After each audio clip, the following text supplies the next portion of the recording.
नमस्कार साथियों। तो आज हमारी क्लास रहेगी नए चैप्टर सेल एवं बैटरी की। इस क्लास में हम देखेंगे सेल एवं बैटरी के संरचनाओं के बारे में, उपयोग के बारे में, व इसके जिस प्रभाव पर ये आधारित है उसके बारे में। तो इस चैप्टर में हम सबसे पहले देखते हैं सेल एवं बैटरी कहते किसे हैं। तो सबसे पहले देखते हैं हम सेल के बारे में कि सेल कहते किसे हैं।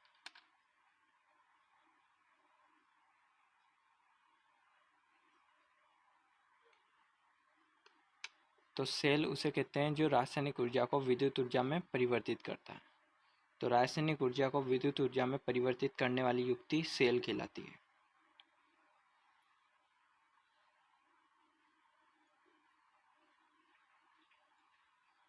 रासायनिक ऊर्जा को विद्युत ऊर्जा में परिवर्तित करने वाली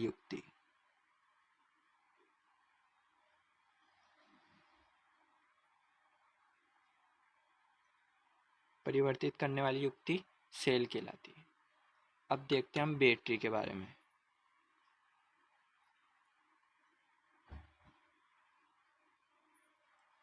तो बैटरी जो होती है वो सेलों का समूह होती है। सेलों का समूह बैटरी कहलाता है। सेलों का समूह बैटरी कहलाता है। अर्थात बैटरी भी यही करती है कि वो रासायनिक ऊर्जा को विद्युत ऊर्जा में परिवर्तित करती है। बैटरी का भी यही काम है और सेल का भी यही काम है। अब सेल एवं बैटरी जो होते हैं वो किस प्रभाव पर आधारित है। तो सेल एवं बैटरी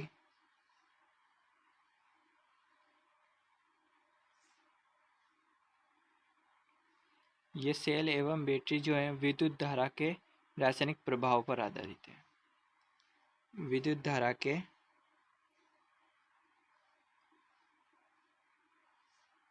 रासायनिक प्रभाव पर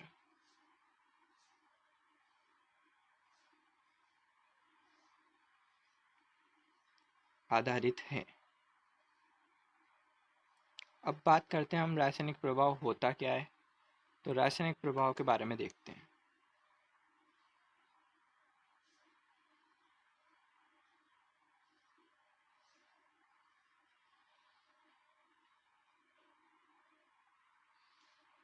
तो रासायनिक प्रभाव ये होता है कि किसी अकार्बनिक विलयन व अम्लीय हो सकता है या क्षारीय।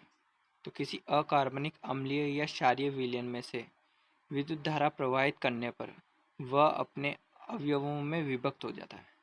वह जो द्रव है, अकार्बनिक विलयन है, वह अपने अवयवों में विभक्त हो जाता है और इसी क्रिया को हम रासायनिक प्रभाव कहते हैं। तो किसी अकार्बनिक या अम्लीय या क्षारीय किसी भी प्रकार का हो सकता है क्षारीय विलयन में से विद्युत धारा प्रवाहित करने पर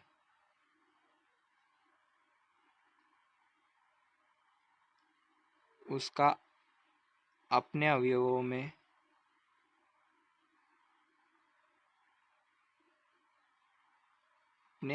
में विभक्त होने की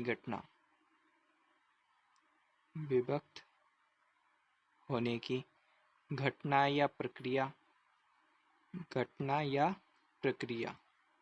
क्या कहलाती है? रासायनिक प्रभाव।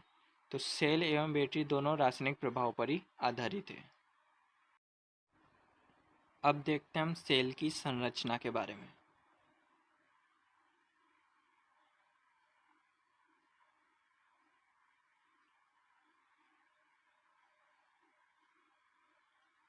तो सेल की जो संरचना होती है वो आपको इस फोटो में दिख रही होगी।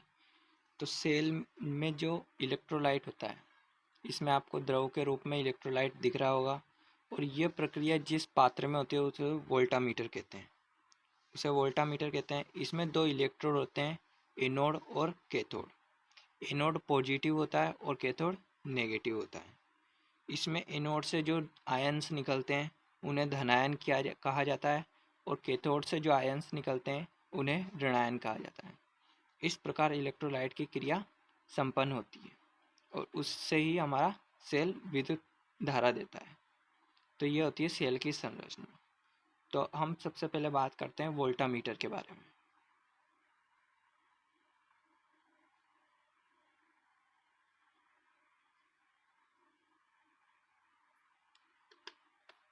तो इलेक्ट्रोलाइट की क्रिया जिस पात्र में संपन्न होती है उसे वोल्टामीटर कहते हैं।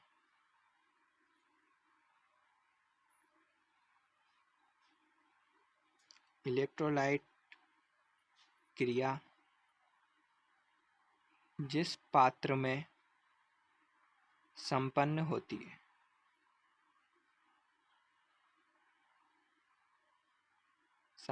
है उसे वोल्टामीटर कहते हैं।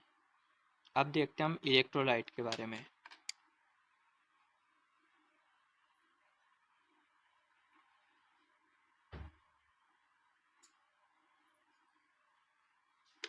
तो इलेक्ट्रोलाइट कहते किसे हैं? तो अकार्बनिक अम्लीय या क्षारीय पदार्थ। इलेक्ट्रोलाइट जो होता है वो अकार्बनिक अम्लीय या क्षारीय पदार्थ होता है, जिसमें से विद्युत धारा प्रवाहित करने पर इसकी संरचना में अगर परिवर्तन होता है तो वह इलेक्ट्रोलाइट है। तो अम्लीय, क्षारीय या क्षारीय किसी भी प्रकार का हो सकता है, अम्लीय, क्षारीय या अकार्बनिक। अकार्बनिक पदार्थ जिसमें से विद्युत धारा प्रवाहित हो तो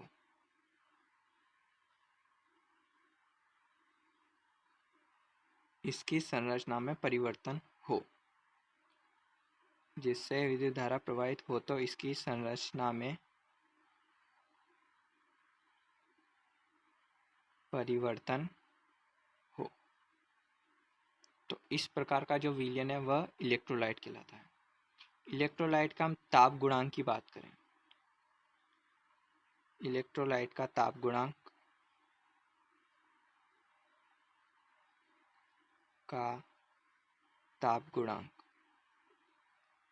वह ऋणात्मक होता है, अर्थात नेगेटिव। इलेक्ट्रोलाइट का जो ताप गुणांक होता है वह ऋणात्मक होता है। अगला देखते हैं हम इलेक्ट्रोड के बारे में।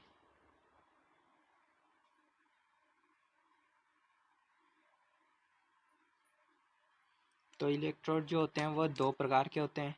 पहला एनोड और कैथोड।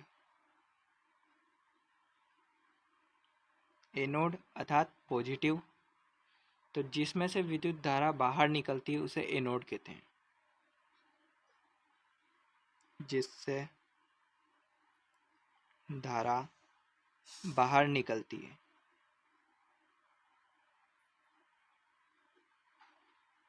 उसे तो हम एनोड कहते हैं। अब बात करते हैं हम कैथोड की। तो जिसमें से विद्युत धारा प्रवेश करती है उसे कैथोड कहते हैं। जिससे धारा प्रवेश करती है उसे हम कैथोड कहते हैं। अब बात करते हैं एनोड और कैथोड दोनों ऋणात्मक और धनात्मक दोनों हो सकते हैं क्या? तो हाँ, ये दोनों हो सकते हैं। तो ये कब दोनों होते हैं? तो हम देखते हैं स्थिति।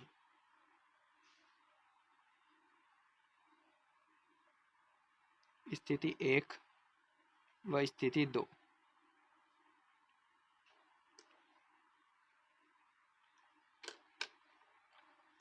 हम देखते हैं डिस्चार्जिंग की अवस्था में।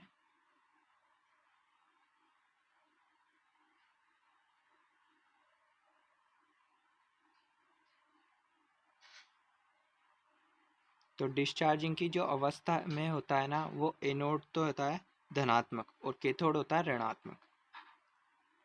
एनोड जो होता है वो होता है धनात्मक अर्थात पॉजिटिव, और कैथोड जो होता है कैथोड वो होता है ऋणात्मक। अब देखते हैं हम चार्जिंग की स्थिति में। चार्जिंग अवस्था में या चार्जिंग स्थिति में, तो एनोड जो होता है वह ऋणात्मक बन जाता है और कैथोड जो होता है वह धनात्मक बन जाता है। तो एनोड व कैथोड ऋणात्मक तथा धनात्मक दोनों होते हैं, पर इनकी स्थिति अलग अलग है। डिस्चार्जिंग की अवस्था में तो एनोड धनात्मक ही होता है और कैथोड ऋणात्मक, जबकि चार्जिंग की स्थिति में एनोड ऋणात्मक होता है और कैथोड धनात्मक होता है। एक बात आप नोट लगा के लिखना कि वोल्टामीटर जो होता है वो कांच या चीनी मिट्टी का बना पात्र होता है। वोल्टामीटर कांच या चीनी मिट्टी का, कांच या चीनी मिट्टी का बना पात्र होता है,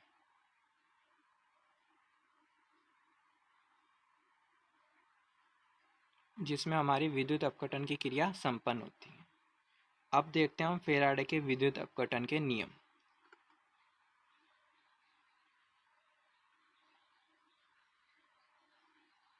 फेराडे के विद्युत अपघटन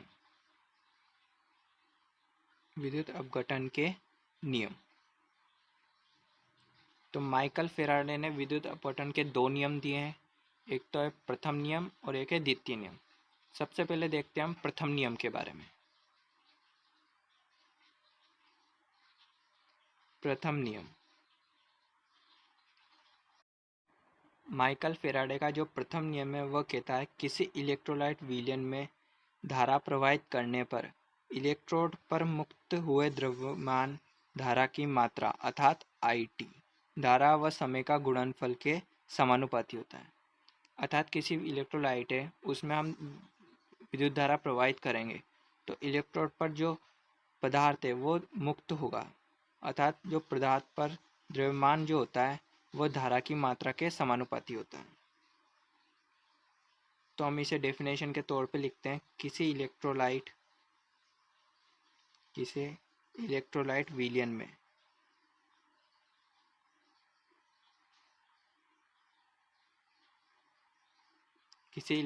विलयन में धारा प्रवाहित करने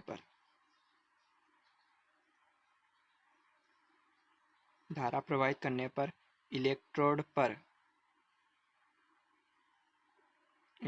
पर मुक्त हुए द्रव्यमान मुक्त हुए पदार्थ का द्रव्यमान धारा की मात्रा अर्थात इसे हम धारा और समय का गुणनफल अर्थात IT के समानुपाती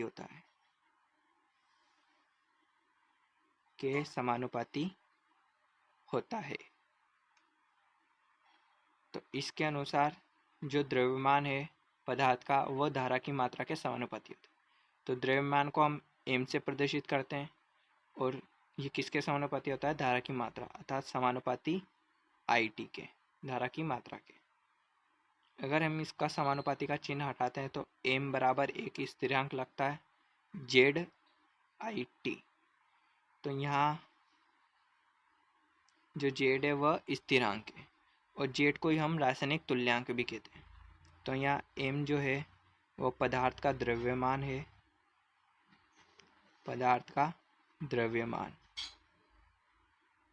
वो है ग्राम में, वो किस में? ग्राम में।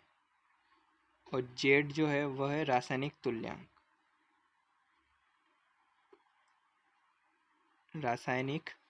तुल्यांक। I जो है वह है विद्युत धारा और T क्या है? समय सेकेंड में। तो ये है m बराबर ZIT। इससे न्यूमेरिकल भी आते हैं, तो आप इस सूत्र को ध्यान में रखें, m बराबर ZIT। अब बात करते हैं हम रासायनिक तुल्यांक की।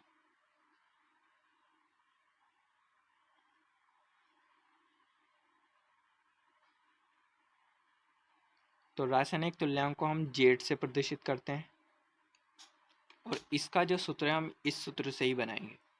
तो जेड बराबर, हमको जेड निकालना है तो आई टी को इसको बराबर के इधर ले जाएंगे, तो यहाँ पे ये गुणा में, जबकि इधर जाएगा तो बटे में, तो एम बटा आई टी। तो जेड का जो अर्थात रासायनिक तुल्यांक का जो सूत्र है हमारे पास आ जाएगा एम बटा आई टी। तो आपको रासायनिक तुल्यांक निकालने के लिए भी दे सकता है या फिर आपको मुक्त हुए पदार्थ का द्रव्यमान भी निकालने को दे सकता है। अब बात करते हैं हम इसके मात्रक की, कि रासायनिक तुल्यांक का मात्रक क्या होता है। तो यहाँ क्या है, एम। एम क्या है, द्रव्यमान। तो द्रव्यमान किस में, ग्राम में। और आई टी धारा इंटू समय। तो धारा इंटू समय क्या होता है, कूलाम अर्थात आवेश। क्यू बराबर होता है आई टी, चूँकि क्यू बराबर आई टी होता है तो आपको पता है क्यू अर्थात कूलाम। तो क्यू होता है आवेश और आवेश का मात्रक होता है कूलाम और द्रव्यमान का मात्रक होता है ग्राम। तो इसका मात्रक हो जाएगा ग्राम प्रति कूलाम। रासायनिक तुल्यांक का जो मात्रक है वो हो जाएगा ग्राम प्रति कूलाम, ग्राम प्रति कूलाम। तो ये रासायनिक तुल्यांक का मात्रक है। अब बात करते हैं हम माइकल फेराडे ने जो विद्युत अपवर्तन के 2 नियम दिए हैं, उसमें से हमने प्रथम नियम देख लिया है। अब बात करते हैं हम द्वितीय नियम की।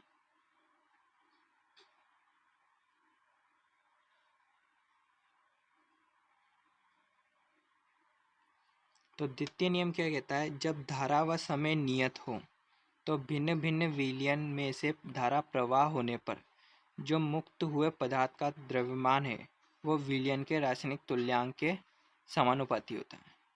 अर्थात हम जो विलयन लेते हैं, अलग अलग 2-3 तरह के विलयन लेते हैं, उसमें से अगर धारा प्रवाहित करते हैं तो उसमें से जो मुक्त हुए पदार्थ का द्रव्यमान है वो विलयन के अलग अलग विलयन के अलग अलग रासायनिक तुल्यांक के समानुपाती होता है।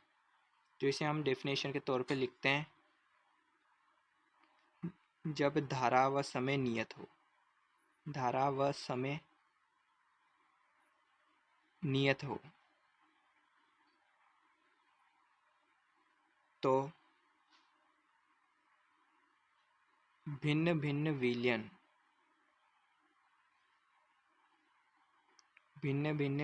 में से धारा प्रवाह होने पर मुक्त हुए पदार्थ का द्रव्यमान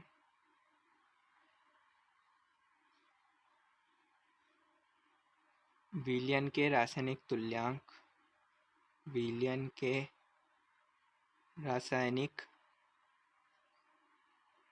तुल्यांक अर्थात जेड, रासायनिक तुल्यांक का मात्रक जेड के समानुपाती होता है।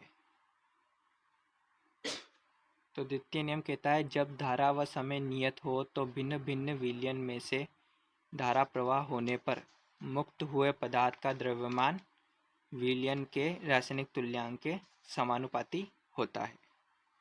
अब देखते हैं हम इसके सूत्रों के बारे में। तो जैसे मान लीजिए एक विलयन है M1, उससे मुक्त हुए पदार्थ का द्रव्यमान M1 है, तो वह जो समानुपाती होगा वह Z1 के हो जाएगा, उसी विलयन के रासायनिक तुल्यांक के समानुपाती। एक दूसरा विलयन है, में उससे मुक्त हुए पदार्थ का द्रव्यमान हमारे पास M2 है, तो वह Z2 के समानुपाती हो जाएगा। ऐसे ही हमारे पास M3 है, वह Z3 के समानुपाती हो जाएगा। तो इससे हमारे पास ये सूत्र निकलता है कि M1 बटे Z1 बराबर M2 बटे Z2 बराबर M3 बटे Z3। तो इनके द्रव्यमान तथा रासायनिक तुल्यांक के अनुपात तीनों बराबर होते हैं। तो इससे हमारा न्यूमेरिकल भी सोल्व होते हैं। आपको दे दिया जाएगा एक विलयन का द्रव्यमान, तो आपको दूसरे विलयन का द्रव्यमान या रासायनिक तुल्यांक कुछ भी ज्ञात करने को दे देगा। अब देखते हैं हम रासायनिक तुल्यांक के बारे में।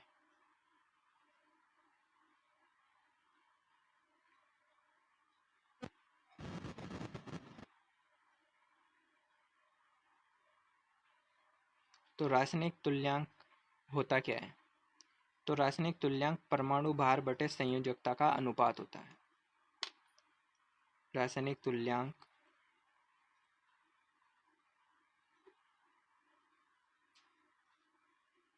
बराबर परमाणु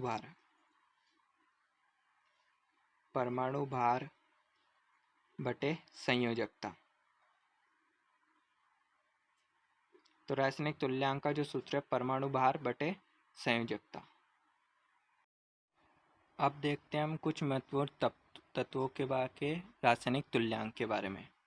तो हाइड्रोजन का जो रासायनिक तुल्यांक है वह 1.008 और चांदी का जो रासायनिक तुल्यांक है वह 107.88। रासायनिक तुल्यांक का आपको मात्रक पता ही है, ग्राम प्रति कूलम। सोने का जो है 197.0, तांबे का जो है वह है 31.78। यहाँ पे जो सबसे महत्वपूर्ण तत्व जो है वह है तांबा। ये बहुत इम्पोर्टेंट है, डायरेक्ट आपको क्वेश्चन मिल भी सकता है कि तांबे का रासायनिक तुल्यांक कितना होता है, तो 31.78 ग्राम प्रति कूलम। निकिल का जो होता है वह 29.34। जस्ते का जो होता है वो होता है 32.69। क्रोमियम का रासायनिक तुल्यांक 17.33 और एल्यूमिनियम का 9.03। तो ये कुछ खास महत्वपूर्ण तत्व हैं जिनके रासायनिक तुल्यांक मैंने आपको बताएं। इनमें भी सबसे ज़्यादा इम्पोर्टेंट है वो है तांबा। और सब हाइड्रोजन भी इम्पोर्टेंट है, डायरेक्ट आपसे पूछ लेगा कि हाइड्रोजन का रासायनिक तुल्यांक बताइए, तो 1.008। तो अब करते हैं हम एक क्वेश्चन। तो क्वेश्चन में हमें दे रखा है ऑक्सीजन का परमाणु भार 16 व संयोजकता 2 होती है, तो रासायनिक तुल्यांक ज्ञात करना है। तो इसे हम हल करेंगे। तो रासायनिक तुल्यांक का जो सूत्र था वो आपको मैंने बताया था, परमाणु भार बटे संयोजकता। परमाणु भार और संयोजकता का अनुपात क्या कहलाता है? रासायनिक तुल्यांक। तो परमाणु भार हमें दे रखा है यहाँ 16 और संयोजकता दे रखी है हमें यहाँ 2। तो 2 से 16 कट जाएगा 8। और रासायनिक तुल्यांक का आपको मात्रक पता ही है, ग्राम प्रति कूलम अर्थात C। तो ये हो जाएगा हमारा आंसर। इस प्रकार के क्वेश्चन इस टॉपिक से आते हैं। अब देखते हैं हम विद्युत अपघटन के प्रयोग के बारे में। तो विद्युत अपघटन का जो प्रयोग है वो इन कामों में किया जाता है।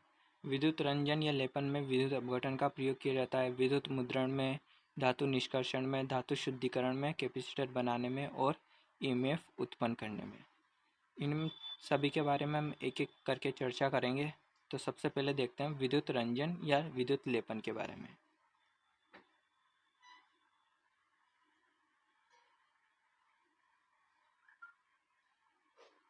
विद्युत रंजन अर्थात इलेक्ट्रोप्लेटिंग के बारे में। तो इसमें कुछ धातुओं को जंग से बचाने के लिए ये विद्युत रंजन अर्थात विद्युत लेपन किया जाता है। धातुओं को जंग से बचाने के लिए या फिर सजावटी कार्यों में अर्थात किसी धातु को अगर सजावटी बनाना है तो इसके लिए भी विद्युत रंजन का प्रयोग किया जाता है। वातावरण के प्रभाव से मुक्त करने के लिए वह उन पर अन्य धातुओं की परत चढ़ाई जाती है। तो ये जो विद्युत रंजन किया जाता है वो वातावरण से के प्रभाव जो पड़ते हैं, हमारे गलत प्रभाव पड़ते हैं, उससे बचाने के लिए भी विद्युत रंजन किया जाता है, अर्थात वातावरण से के प्रभाव से मुक्त करने हेतु, वातावरण के प्रभाव से मुक्त रखने हेतु।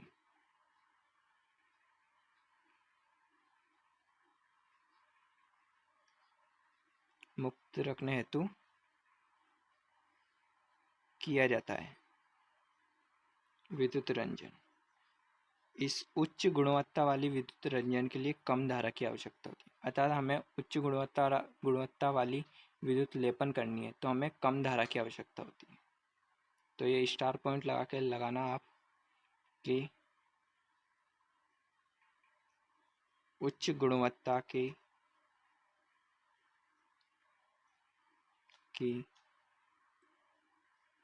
विद्युत लेपन हेतु कम धारा की आवश्यकता होती है।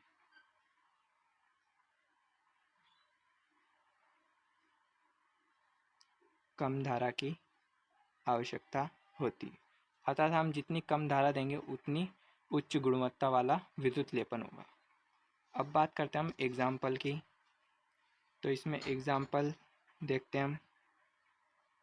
तो यदि तांबे की छड़ पर सोने की परत चढ़ानी है, जैसे हम मान लेते हैं हमें पास एक तांबे की छड़ है, उस पर हम सोने की परत चढ़ाना चाहते हैं, तो हमें तांबा को कैथोड व सोने को एनोड बनाना पड़ेगा। तांबे पर सोने की परत चढ़ाने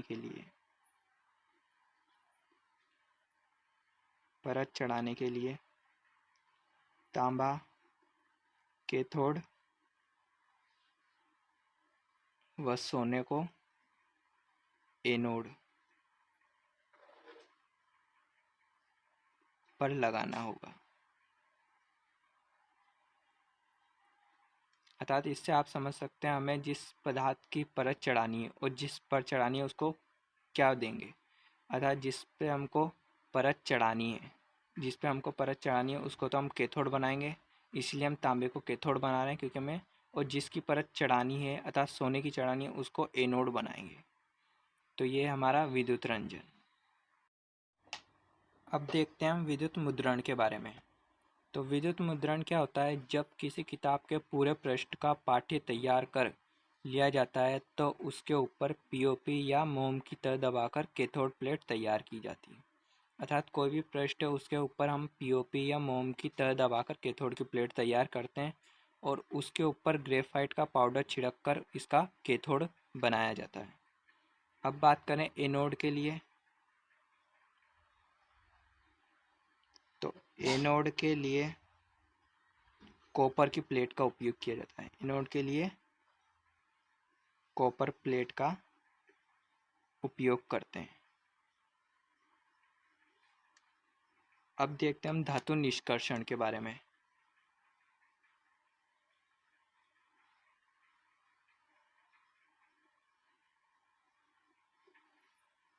तो इसमें प्राकृतिक रूप से खदान से निकले अयस्क को धातु को अलग करने की अर्थात शुद्ध करने के लिए भी या अलग करने के लिए धातु निष्कर्षण का प्रयोग किया जाता है।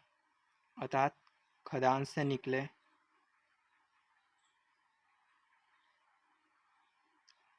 निकले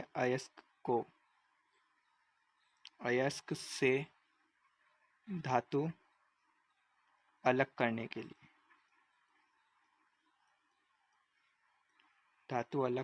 लिए धातु निष्कर्षण किया जाता है। यह भी विद्युत रंजन की तरह ही होता है। यह विद्युत रंजन की तरह ही होता है। इसमें अशुद्ध धातु को तो अर्थात अयस्क को तो हम एनोड बनाते हैं तथा शुद्ध धातु को कैथोड। अशुद्ध धातु को हम एनोड बनाते हैं व शुद्ध को कैथोड। अर्थात अशुद्ध धातु को हम एनोड पर रखते हैं और शुद्ध धातु को कैथोड पर रखते हैं तो हमें कैथोड पर शुद्ध धातु प्राप्त होती है। अब धातु शुद्धिकरण या धातु शोधन जो होता है वो भी इसी प्रकार का होता है। धातु शोधन या शुद्धिकरण भी इसी प्रकार से होता है।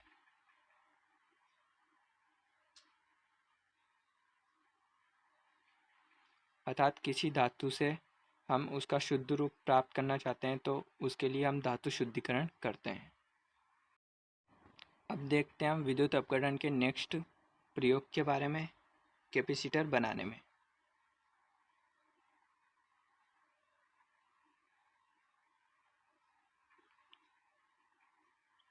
तो इसमें इलेक्ट्रोलाइसिस की क्रिया के द्वारा अधिक मान के कैपेसिटर बनाए जाते हैं।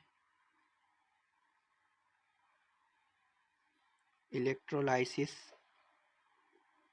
क्रिया द्वारा अधिक मान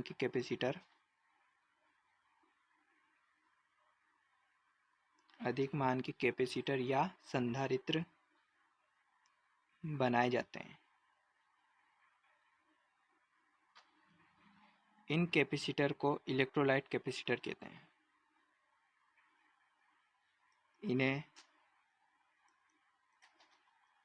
इलेक्ट्रोलाइट कैपेसिटर कहते हैं। अब इन कैपेसिटर का उपयोग कहाँ किया जाता है? तो इनका उपयोग सिंगल फेज मोटरों में स्टार्टिंग टॉर्क बढ़ाने के लिए किया जाता है। सिंगल फेज मोटरों में स्टार्टिंग टॉर्क बढ़ाने के हेतु इनका उपयोग किया जाता है। अब देखते हैं हम नेक्स्ट प्रयोग के बारे में, ईएमएफ उत्पन्न करने के लिए।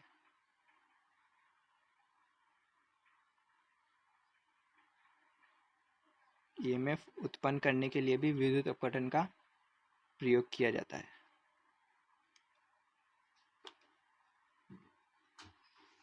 तो विद्युत अपघटन की जो प्रक्रिया है उसके द्वारा रासायनिक ऊर्जा को विद्युत ऊर्जा में बदला जाता है और इसके द्वारा हम विद्युत वाहक बल उत्पन्न करते हैं अर्थात ईएमएफ उत्पन्न करते हैं। तो विद्युत अपघटन की क्रिया से